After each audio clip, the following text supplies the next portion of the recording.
Hello, my name is Jimmy Costello from the NX Product Marketing team, and today I'm going to be going over how you can use some of NX's out-of-the-box validation tools to perform quality assurance tests on your parts and assemblies. To do this, we are going to start with this coffee machine and take a deeper look at analyzing the shell casing on the machine's outside.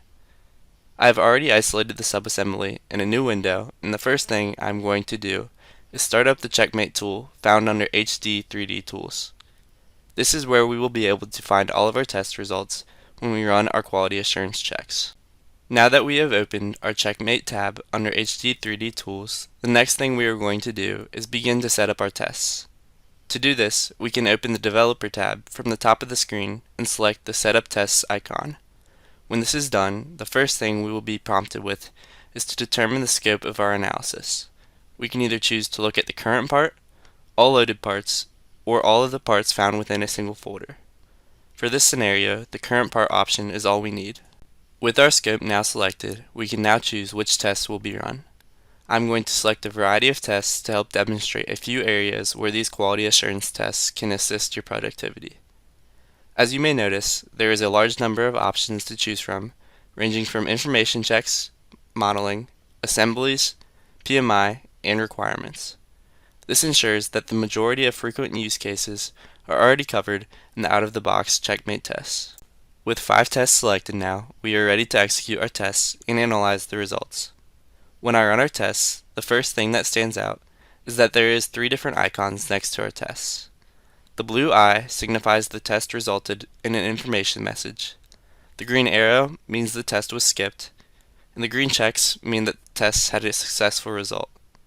The first test, which was ran, was a simple information check to analyze how many components are in our subassembly. To see this result, we can right-click on the test case and select Show Info View. Doing this will bring in a new window with more information on the test results. When I do this, we can see that there were 12 different parts within this subassembly. Looking at the next test, we can see that there is a green arrow next to it, signifying the test was skipped. However, this is because in our assembly, we have no sketches to check. After this, the next 2 tests have green checks, signaling the checks performed successfully without error. To confirm they tested for what was intended, I'm going to right-click and once again select Show Info View.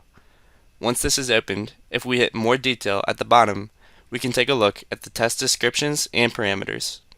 Here we can find a more detailed explanation of what is tested for, as well as the values that were tested. The last test here is a check feature tolerance test. When I open the Show Info View window, we can see that our tolerances all passed for acceptable values. To find our tolerance value limit, we can look under the parameters by once again selecting More Detail. To review what we have looked at, we began by exploring how to set up a few Checkmate tests using the out-of-the-box pre-made options.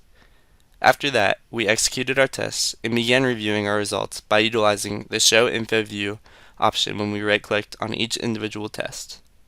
And lastly, we further explored our test results by selecting the More Detail button found at the bottom of the Show Info View window.